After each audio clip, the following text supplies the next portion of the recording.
Ladies and gentlemen, it is your boy Lewis. Welcome back to the Lewis Basketball Network. I am here with another one, man. Make sure to share this video. Make sure to like the video, give it a thumbs up. And for new subscribers, make sure to subscribe to this video. Only helps the channel grow. Appreciate it. Yo, so I'm just going to go through the scores real quick. Congratulations to the Raptors and congratulations to the Sixers. Sixers win 122-100. They are moving on, win the series against Brooklyn 4-1. Congratulations to the Brooklyn Nets on a successful season. It didn't end the way that you guys wanted to, and unfortunately, they left most of their game in Game 4 with the way they were playing through 4 quarters. Unfortunately, they weren't really ready to play, and the Sixers just blitzkrieged them from the start, from the opening tip. But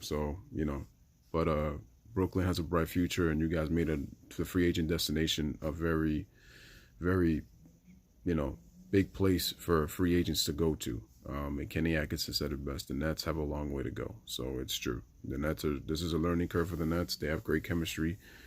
Great year. Shout out to Brooklyn. Shout out to Brooklyn fans. It was a great season. So as much as it didn't end the way it wanted to, like, don't hang your heads. You can hold your heads up high. At least you guys are better than the Knicks right now. So let's just put it that way. And it was exciting. So, you guys made an exciting season. So I'm happy for the city of Brooklyn, and I hope they continue to grow. So shout out to them. Toronto Raptors, congratulations to them.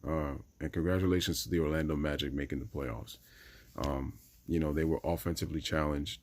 They had a very good defensive team, top 10 defense. It's just they didn't have the firepower to compete with the Raptors. The Raptors showed their depth. The fact that they have a go-to player in Kawhi Leonard, and the Raptors proved to be too much. And they also blitzkrieged the Orlando Magic in games 2, 3, and 5 by 20+ points. Games 1 and 3 were the close games that the Magic won in game 1 on the Augustine 3, and then the Raptors win by 5 on the road in Orlando. But these other 3 games, like, the Magic they just didn't stand a chance. So Sixers Raptors is gonna be interesting, very, very interesting.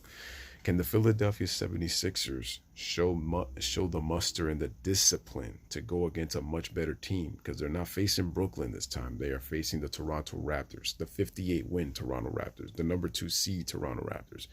And also, they're starting on the road. So they had home court advantage in the first round, but this time they're starting on the road against number 2 Toronto. So, and then Bucks Celtics. So the Eastern Conference semifinals are set. I'm going to give you my picks. I am looking at Raptors Celtics in the Eastern Conference Finals. Those are my picks. I think that's what's going to happen. I think we're going to see possibly 2 7-game series in this second round. But I got the Raptors and the Celtics meeting in the conference finals. Those are my picks. So yeah, I said it a little bit early. I'm going to make another video and redo those picks again. But just letting you know from the jump, from the start. All right. But ladies and gentlemen, the game of the night. Well, before I get to that, shout out to the Denver Nuggets. Their defense the last 2 games have looked very impressive. And just when I thought that I was looking at the Spurs, with the whole inexperience factor and that fact that they had Pop, the Nuggets have been shooting the 3 ball very well the last 2 games. They've continued to control the pace of the game by pushing the ball up the floor. They've done a good job. They did a good job in game 5 tonight with the rebounding, because the Spurs had out-rebounded them the last 4 games. So, which means that the Spurs were getting the extra possessions. The key thing for the Nuggets was that they made 15 3-point shots, and they forced turnovers on the San Antonio Spurs. So that's why the Spurs rebounds were really like a non-factor. And also the Nuggets won the fast break points battle, which they did tonight as well. Shout out to the Denver Nuggets. I mean, Jokic and Murray, I thought their 2-man game was excellent. They showed tremendous patience with their 2-man game on the give and goes. And the Spurs had problems reacting to their give and go because, Jokic would either give the ball up to Murray or Murray would give it to him. And they always did it at the right time to where they would catch the Spurs sleeping on defense. And they just did an unbelievable job. Congratulations to the Nuggets. They're 1 win away from going to the second round for the first time, I believe, since 2009, I believe, was when the last time they went to the second round. So it's been a while.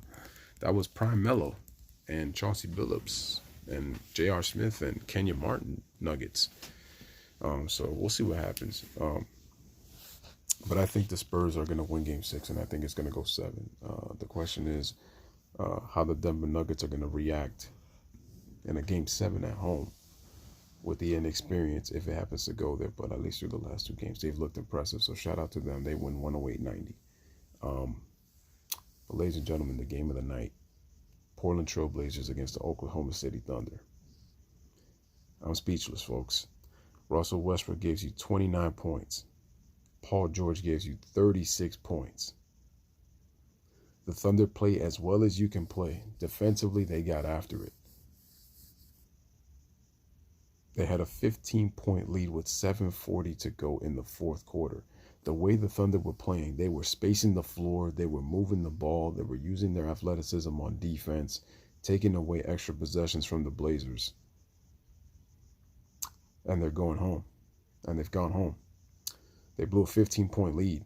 They had an 8-point lead with under 2 minutes to go.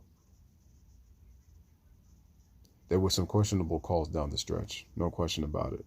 I think Paul George getting into foul trouble hurt. And the crazy part was CJ McCollum was in foul trouble himself. He had 3 fouls in the first quarter. But he low-key had 10 points in the fourth quarter. Nobody's going to talk about that because the man of the night was Damian Lillard. He scored 50 points. As a matter of fact, how do you let Damian Lillard, with a 2-point lead in the Thunder after George put you up, let him drive all the way to the basket to tie the game? Then Russell Westbrook does some wild, crazy shit yet again when he drove to the basket. They get the ball back. Lillard holds the ball. Now, in the Lillard shot that he hit from the motor sign where he did the step back on Paul George, Mr. Dame time, you got to tip your hat to Damian Lillard because that was just a tough shot. That was just a tough shot. The problem that I have with the Thunder is Damian Lillard was hot all night. He shot above 50% from the game, 17 of 33. He shot 10 of 18 from three-point range. Why did it never occur to you to take the ball out of his hands and have somebody else beat him? CJ McCollum was in foul trouble, and he didn't get going until the fourth quarter. Mind-boggling to me. And what kills me about the Thunder is they got away from what got them the 15-point lead. They were sharing the basketball. Guys were hitting shots. Dennis Schroeder just hit 2 threes, but what happened? Paul George and Russell Westbrook yet again failed to incorporate their teammates in like about that 4 to 5 minute stretch of the fourth quarter. They tried going one-on-one. And even if Paul George hit the shot to put him up, Paul George did miss 2 free throws. I will say that little push-off that Damian Lillard got on Schroeder, they didn't call that. Jeremy Grant got fouled on a rebound, and he didn't get a foul call. So there were some questionable calls in the fourth quarter for the Thunder. But the bottom line is the Thunder had no business blowing a 15-point lead. That's a game you have to win. You're up 8 with like 2 minutes remaining in the game. You have to win that game. And it's like no matter. And Russ had 29 points, 10 rebounds, and 14 assists. Or was it 29, 11, and 14? No, 29, 11, and 14. But guess what happened? You lost the game. Even if Damian hits that shot and you tip your hat to him because that was a tough-ass shot, you lost the series. So Damian Lillard hits the 3, gives you the kiss of death, and waves bye-bye to end the series.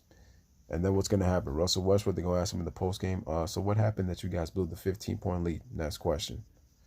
You had a 29-point triple-double, but you guys ended up losing the game. What happened in the fourth quarter? Next question. Paul George gave you 36 points, but he missed 2 free throws and let Lillard, hit the game winner. Why didn't you take the ball out of his hands, down the stretch? Next question. So Dame Lillard says, Russell, next question? I say next series. Bye-bye, Thunder. Gone fishing. It's over for y'all. That's what Damian Lillard said with Dame time. He was hot all night, and you never took the ball out of his hands, man. The Thunder played as well of a game as you could have played, and they still lost the game because down the stretch in the fourth quarter, they got away from what got them the lead. And to be honest with you, I wish the Thunder had never lost that game, but they deserve to lose. They deserve to lose. And the worst part is the media is going to kill Westbrook. And Westbrook had an efficient game. That's what's so crazy. But again, decision-making down the stretch caused the Thunder again by both Russell and Paul George. Let's be honest. Both of them. And it's unfortunate, man. It's unfortunate. That was a great series. That was a great game. It's a classic game. Yo, I had the feeling that it was gonna go to overtime, but Lillard hit the shot or heard around the world to end another series, because the last time he ended a series, he hit that dagger shot over Chandler Parsons coming off a double screen against the Houston Rockets with Dwight Howard and James Harden, and beat them in 6 in 2014. Yeah, 2014. But that's very sad, man. And now this is the third straight year that the Thunder are out of the first round. And let me just say this, ladies and gentlemen, Charles Barkley is right. Russell Westbrook needs to move to the 2-guard spot. They need to get a real point guard, because to me, that'll take away Russ from getting triple doubles, and that'll have him learn to play off the ball. Billy Donovan needs to go. And Shaq is right. Once again, the Thunder, they looked so unpredictable for most of throughout the game, and then they became the predictable Thunder down the stretch. It's like Paul George and Russ once again tried to make the plays on their own instead of trying to incorporate the other guys and have other guys make plays. Like Dennis Schroeder just hit 2 threes, like Shaq said. Why don't you go to him? That's correct. Incorporate those other guys. They didn't do it in the fourth quarter because they felt like they had to be the ones to carry because of what the media is. The thing was, you have plenty of time. Just keep involving the guys. As long as you keep getting other guys involved, it's going to be more tougher for the Blazers, like I said, to defend you, because it's like now they don't know who's, you're going to have their defense scrambling. Instead, you gave the Blazers opportunities to stay in the game, and you made yourselves predictable down the stretch. And now you guys are gone again in the first round. And that's after having a great performance, both guys. That's what's really more disheartening. They were picked to win this series due to the Nurkic injury, and they lose in 5.